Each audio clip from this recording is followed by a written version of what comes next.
Hi everyone, I'm Natalie. And I'm Karen, and this is The Next Page, the podcast of the UN Library and Archives, Geneva.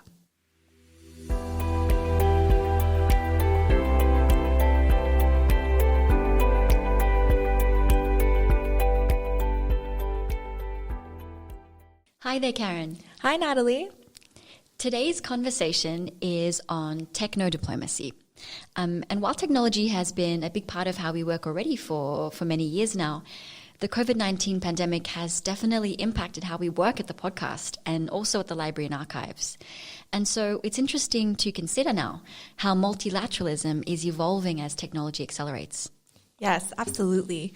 And we were fortunate enough to have Professor Gabriele Balbi, an expert in media studies at USI, a Swiss public university, and his work and research actually also connects with the International Telecommunications Union, or the ITU, which is a specialized agency of the UN system. And of course, we spoke on techno-diplomacy, as you mentioned. We defined it, we looked more deeply into it and what this means for multilateralism. And one interesting thing he mentions is the importance of looking back at our history, even though most people might consider technology a very modern topic. That's so interesting. I would also perhaps think it was more a modern topic, but we'll find out why not in the episode that's just to come. As always, we have some notes if you would like, some links to Professor Balbi's work, as well as some more information from the International Telecommunications Union. So let's take a listen.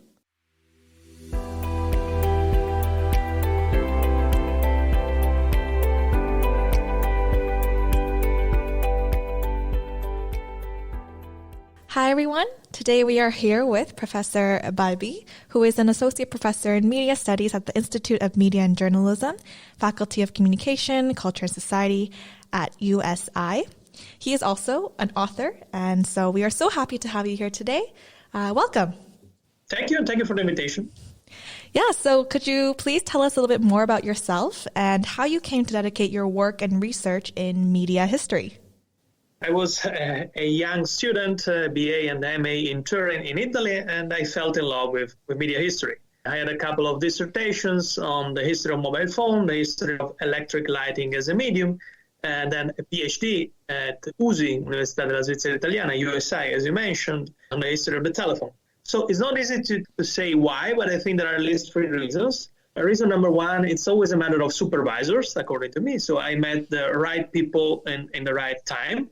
Second, I think that especially in the field of communication, there is a huge, what I call today, a newness ideology. So the idea that every new medium is disruptive, every new medium is better than old media, etc. And I find it a little bit irritating and disturbing. So I think that history is a way to balance this kind of ideology. And the third thing is the fact that if we think about communications today, even today is full of inheritances from the past.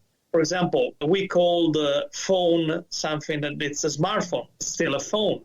Or when we take a picture through our smartphone, we still produce a sound of the mechanical shutter of a mechanic camera. Thousands of examples, but I think that all media are in the new forms of communication. That's the reason why I think it's worth studying history.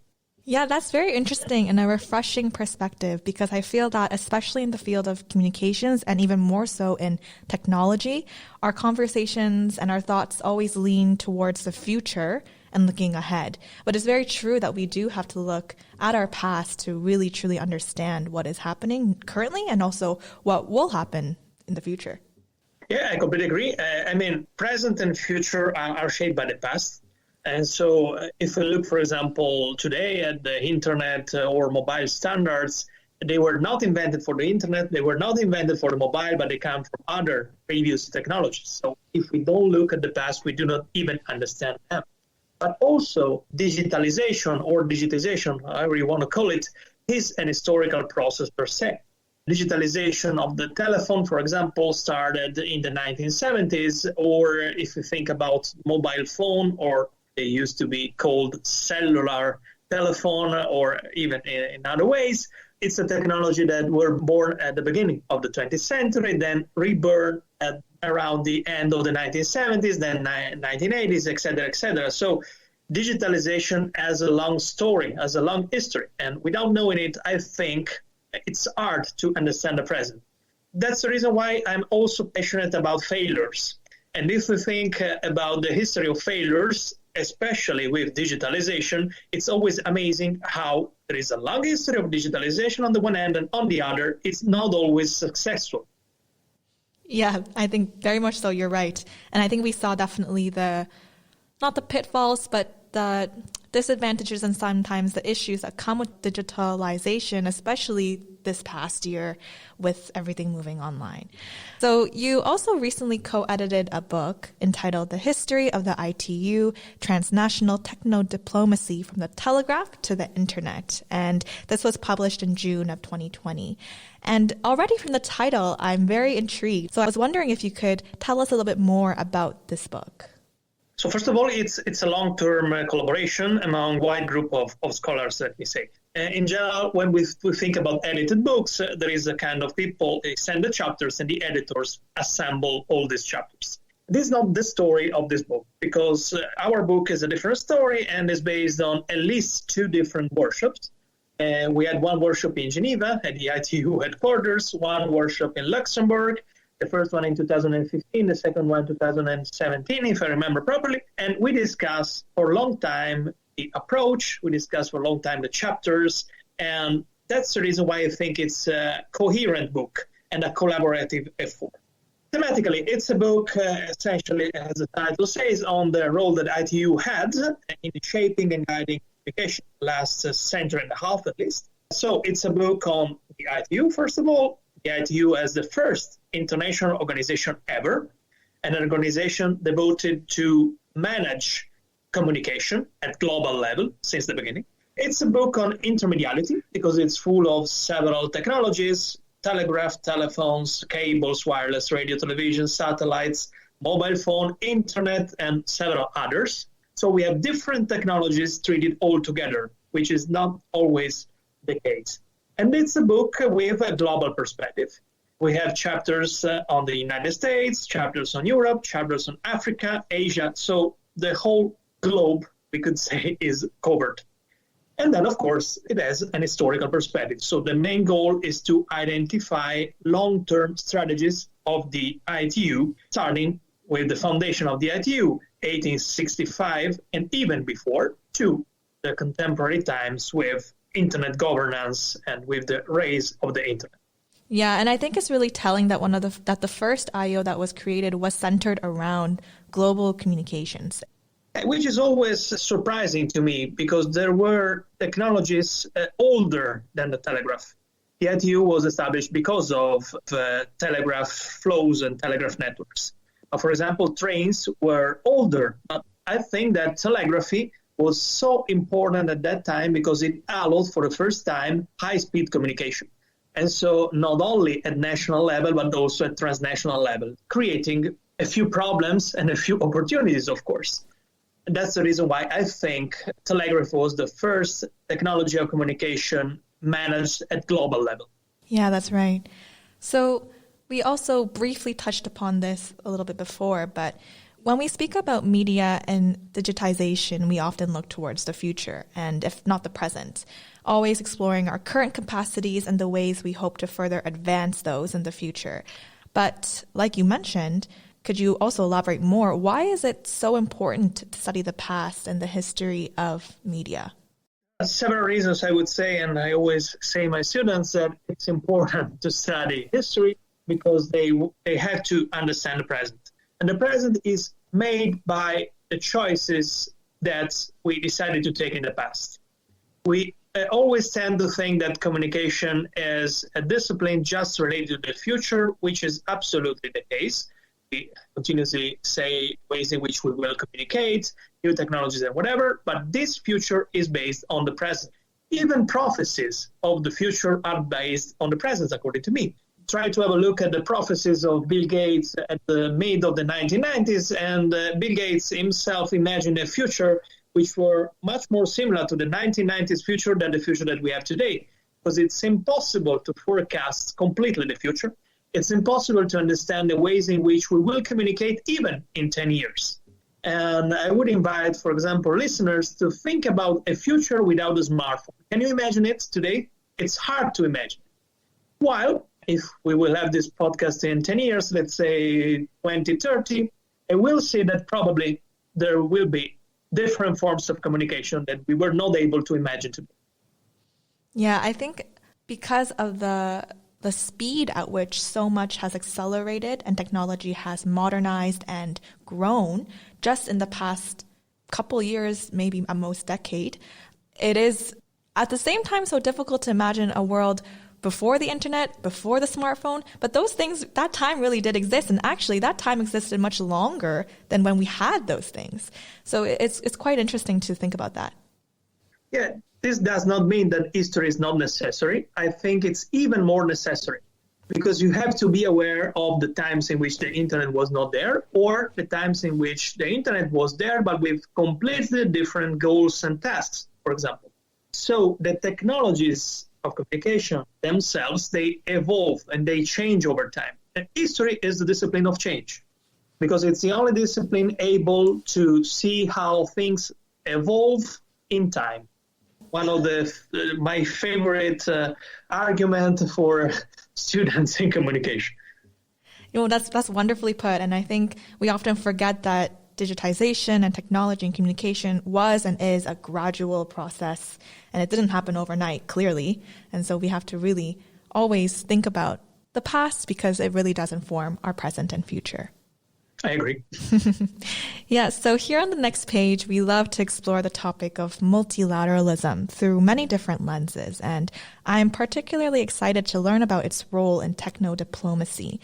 So before we get into it, let's ask the most basic question.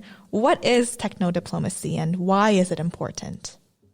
It's a concept that we decided to introduce in the book, especially in the introduction written by me and Andreas Vickers.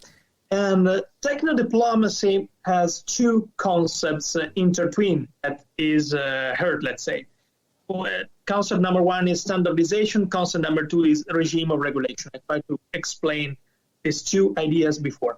So standardization, it's very important to define standards in new technologies and even in old technologies in order to let them work. Processes in which technical standards, rules, and tariffs are negotiated are processes which are crucial for contemporary communications. For example, how much should a telegram cost? Which routes should a telephone call follow? Which are the actors assigning web domains today? Those are all questions in which standardization and standards are crucial. On the other hand, as I said, regimes of regulation is the second concept. So the implementation and control by a legally or a politically recognized institutions. For example, who has the power to regulate the traffic of the internet or telephone traffic or whatever traffic you can imagine? Who has the power to punish, to give fines, to maintain the networks? It's very important to maintain networks and not just to build networks. So standardization and regulation are at the heart of this idea of techno-diplomacy. The idea of techno-diplomacy is an idea of a process characterized by strategic actions, tactical maneuvers among all the actors involved, and generally this requires a degree of technical knowledge and diplomatic skills. That's the reason why we call it techno-diplomacy, because the people involved in these negotiations, they have to be aware, on the one hand, of the political consequences of the decision that they are going to take. On the other hand, they have to be also savvy and expert from a technical perspective. And when they negotiate, they have to take into account both sides. That's the reason why we call techno-diplomacy. Who are these actors? There are several actors that are deciding about our techno-diplomatic future. Of course, technicians. Of course, politicians, let's say. So people from governments or people that have political roles. But also, let's think about private companies, like in the internet today. So we have from individual experts to institutions that are national or even international, state bodies, but also international bodies like the ITU. I don't know if I'm able to provide all the semantics of this concept, but I think that this idea of technical and the diplomatic level put at the same time, at the same level, I think it's crucial. Yeah, no, I agree. Actually, that also makes me wonder if there is, and if there is, what is the role of civil society in this whole concept of techno-diplomacy? Because I think sometimes we think about, oh, it's only for diplomats, only for maybe large corporations, only for those kinds of entities. But really, civil society, I think, also has a part to play. I think it has a part. It has always have a part. Let me remind, for example, historically, the role that radio amateurs had at the beginning of the 20th century to ask for a different regulation, a regulation in which, for example, amateurs could experiment with radio waves, and they were able and successful to push national and international bodies to save a space for their experimentations. And even today, internet users, they have a lot of room. There are a group of pressures from users. There are lobbyists. So I think that even the civil society has a lot of room and a lot of space. And especially today with the internet and with all the societies that, for example, make pressure to increase the civil rights or to increase the spaces for free communication, etc. Yeah, for sure. Especially like you mentioned, as almost everyone has access to the internet and also an access to a handheld device. And literally anyone can have a voice and have a platform in an instant to share their ideas. More and more civil society is playing a huge part in this fabric of telecommunications. There is just one fallacy in your argument, the fact that almost everyone has access to the internet. Right now, 65% of the people access the internet. This means that 35% do not access the internet, which is called as a digital divide. And I think it's one of the issues that the ITU itself is taking care of. Okay, actually, so could you speak more about that then, the digital divide, and how exactly the ITU is looking at it, is prioritizing it if it is, and working to close that gap? There are different definitions of the digital divide. The definition that I provided before, it's more a technical definition. People that can access or cannot access it. Then we have other divides. For example, people that are able to access the internet, but they do not know what to do with the internet. So they do not have, in a way, the literacy to use the internet for their own empowerment. Of course, the ITU is involved in the technical side especially, so trying to bring connections to those areas that are without connection. And that's important. It's very important because, as the pandemic clearly has shown, being or not being connected can change your everyday life. Let me say it's not only the ITU, so it's not only an international organization which is involved in this process, but more and more today also private companies like Facebook, Google, or others are involved in this process. Theoretically, they are acting like public institutions, bringing the connection to areas which are not connected. But there is a problem here. If an international organization like the ITU brings connection, that's for general purposes, for, in a way, empowering people and citizens of these countries and of these regions. If a private company do it, there is always a suspect that this is for their economic and business reasons. That's a huge debate today about public and private intervention. Yeah, there's definitely many layers to that, and even the ethics behind that is a whole other conversation in and of itself. But yes, thank you for that. So this book also covers the history of the ITU, as we mentioned, and it was established in 1865 and is one of the oldest international organizations in operation. And obviously since then, there have been many changes in our technologies and even in the ways we communicate. Yet you write in your introduction of the book that the ITU has been and still is one of the key places and players at the global level where strategic actions at political, economic, technical, and cultural levels are taken. So could you speak a bit more on this?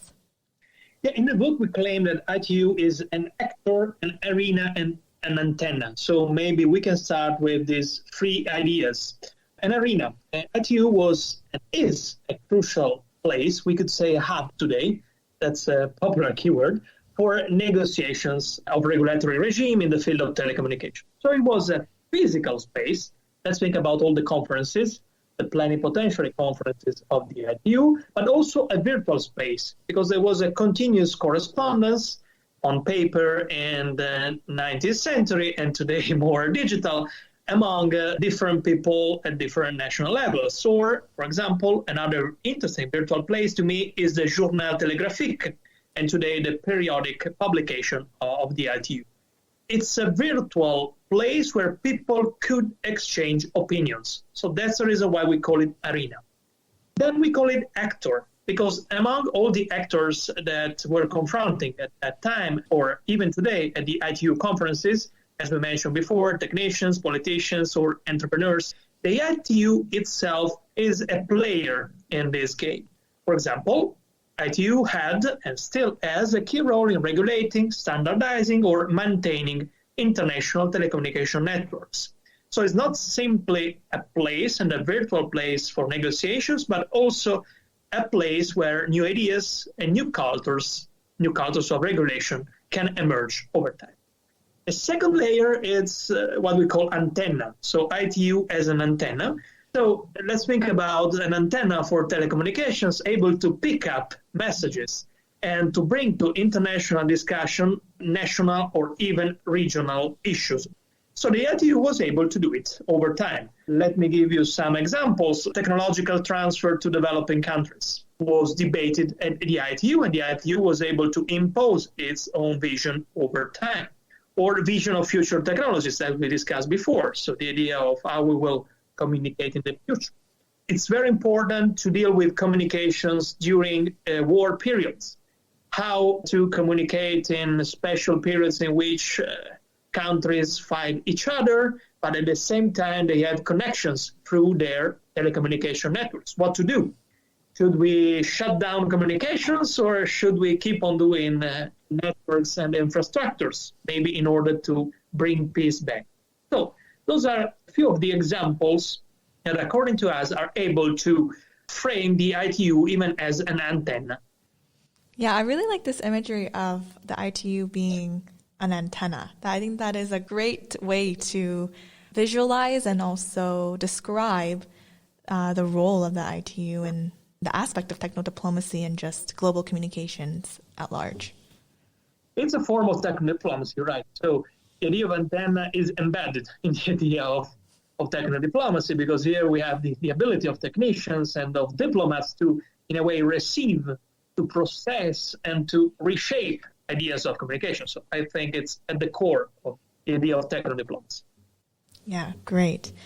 So, I mean, we are in a new year now, and it's a new start. But, it's quite early to still forget this past year, because it really was quite a year for many, many reasons. And I think it'd be interesting to talk about how the pandemic especially has affected transnational communication, global cooperation, and even techno-diplomacy. What kind of effects has the pandemic had on the way that we communicate, even just amongst ourselves, but of course in the larger scale of globally? It's probably too early to discuss about the effects of the pandemic, because we are still in the days of the pandemic, so it's not easy. And then predictions of the future in general are unreliable. Nevertheless, I'm going to say something probably stupid and that will probably change in a few hours, but I want to say my opinion. Okay. So I think that the pandemic has shown clearly how the relevance of digital communication and, for example, broadband networks is crucial today. It's even crucial to keep the society together, because without this kind of communications, probably we would have lived in a different ways in the last 12 months. At the same time, we have also seen different national, regional, and cultural approaches. So it's untrue, according to me, the fact that in our globalized society, all the cultures reacted to COVID-19 the same way. They reacted in a different way, even from a communication perspective. Point number 3, according to me, it's quite clear how we need physical contacts, and we cannot live just with virtual contact. And the so-called Zoom fatigue, it was called in different ways. I mean, online and offline words are not two separate words, but they have to work and act together. And this fatigue is given by the fact that one word, the online world, in a way overcome the offline or the physical world. I'm not saying something bad, it was something necessary, but it's true, according to me, that we need to find a balance. And probably in the future, we will find a balance. For example, I think that the future of our jobs will change after the last 12 months, after the pandemic. I do think that smart working, for example, is something that was seen in a suspicious way 12 months ago and now not anymore. But it's also seen as an opportunity. So probably this will change the ways in which we work. But I also think at the same level that it's impossible to keep on working just at virtual level forever. We need to go back to a mix of physical and virtual balance, let's say. In terms of transnational communications are more relevant than ever today to exchange health information, to exchange knowledge and data, numbers about the pandemic, to keep millions of people informed and even entertained, because also entertainment is important in those times. We see how Netflix, for example, increased a lot. There is also a risk which I would call nationalism or even statism, even for communications. The tendency of single countries to act by themselves, to regulate life and communications of their citizens in a different way at national level. I hope this won't shape the future. The future is in our hands, so we'll see how we will be able to shape our future world. Yeah, I think it's really interesting how you point out the ways in which different countries communicated differently and therefore reacted differently throughout the past 12 months. And so that kind of leads into my next question, which is, how has then diplomacy adapted and changed to keep up with not only our changing circumstances with the pandemic, but also with our accelerating digitization and transforming culture, especially with things now moving much more so virtually? Digitalization needs diplomacy as much as analog telecommunications. So diplomacy is still there. Think about the Huawei case, which was huge just before the break of the pandemic, between the end of 19 and beginning of 2020. Or think about the battle over the global control of the internet between the US and the so-called BRICS countries. This battle was called the Cold War or the Internet Yalta, to remind even the past. And there are two models which are opposing. One model is the so-called multi-stakeholder, the idea, especially supported by the United States and supported by ICANN, that private firms should participate in the global control of the internet. This is opposed by the other model, the so-called multilateral model, supported by BRICS countries, as I mentioned, but especially by China and Russia. The idea is here that internet governance should be entrusted primarily to national governments and maybe international organizations like the ITU, as we mentioned. It's not easy to answer those kind of questions, and it's untrue to say that one model is better than the other one. But to answer your question, as always, we are seeing global fights among nations and among companies to control communication. From the battle between Marconi Company and Telefunken at the beginning of the 20th century over wireless telegraphy to the contemporary battle of big and American digital companies against Chinese companies. If we see today data about the most important companies in any level, at political but also economic and business level, the most important companies in the world are American or Chinese in the field of communication, which is interesting because this reminds us that, as always, there is a degree of policy and politics in the development of telecommunications. And today we have unprecedented factors, let me say. So we have digital companies exploiting different forms of digital communication among the most symbolic, powerful, and the richest companies in the world. Why? What happened? Why communication is so important compared to other era or ages in the past? Those are questions that need to be answered.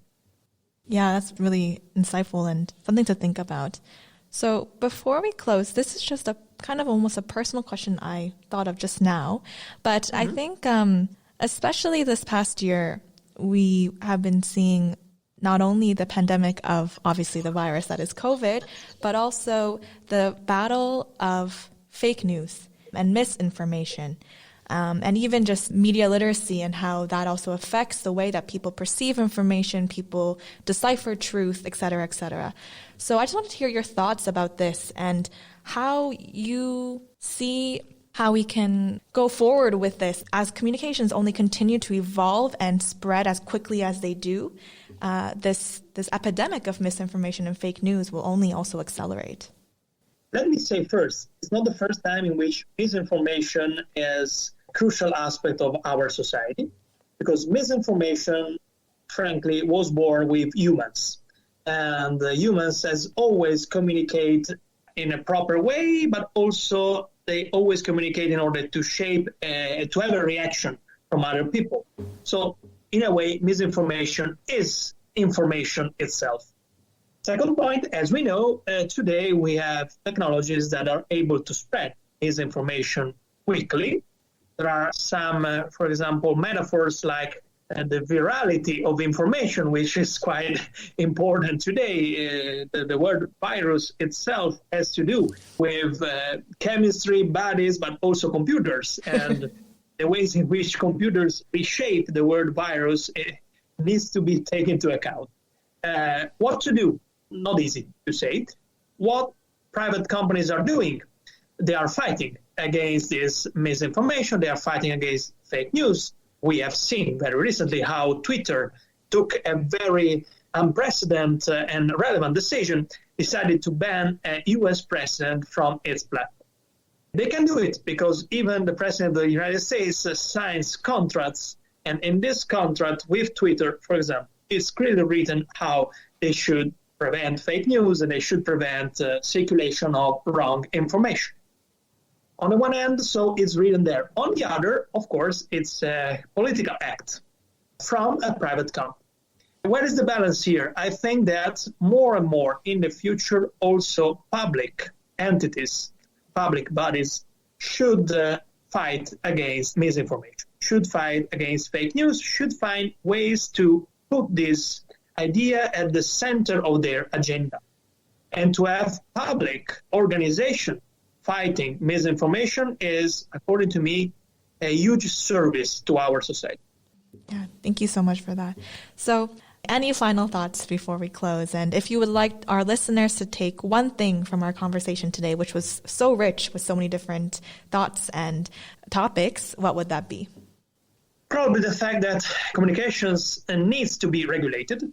They do not flow freely among different countries. And as always, there are political, there are economic, cultural tensions among different countries. And if the listeners want to take something with them, I would like them to think about international organizations like the ITU as crucial elements, crucial actors in this process since 1865. And that's the second point of my final conclusion. So the fact that in a slogan, history matters. Great. Thank you so much, Professor Balbi, especially as someone who has an academic background in media and communications. It was such a wonderful and insightful conversation to have with you. Thank you so much for your time and for sharing your knowledge with us. Thank you for your time and attention to the listeners, and I'm always at disposal to answer questions. You can Google me or whatever and send me an email and I will answer. Yes, we will be sure to link all of your resources in our podcast notes. So thank you so much.